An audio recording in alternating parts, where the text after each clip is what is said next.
Во Владикавказе прошли итоговые матчи республиканского первенства по теннису среди юношей и девушек до 16 лет. В течение 4 дней более 90 спортсменов боролись за призовые места. Участники приехали из Москвы, Астрахани, Твери и других городов России. Самой младшей 12 лет. Элина Сазаонова завоевала приз зрительских симпатий и получила футболку с автографом звезды мирового тенниса Марата Сафина.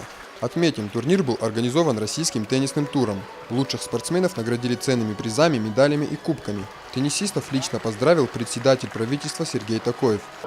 Я не сомневаюсь, что многие из тех ребят, которые сегодня здесь участвуют, мы потом будем все узнавать, смотреть по телевидению и будем гордиться тем, что они участвовали у нас в первом чемпионате Северной Осетии.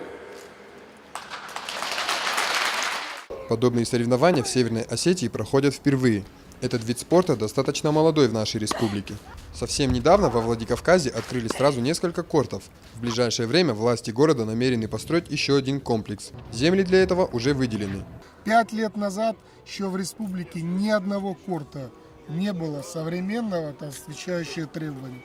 Было поручение главы республики непосредственно, и мы эту задачу постарались выполнить. Сегодня уже можно говорить, что Владикавказ имеет достаточное количество кортов для массового занятия теннисом.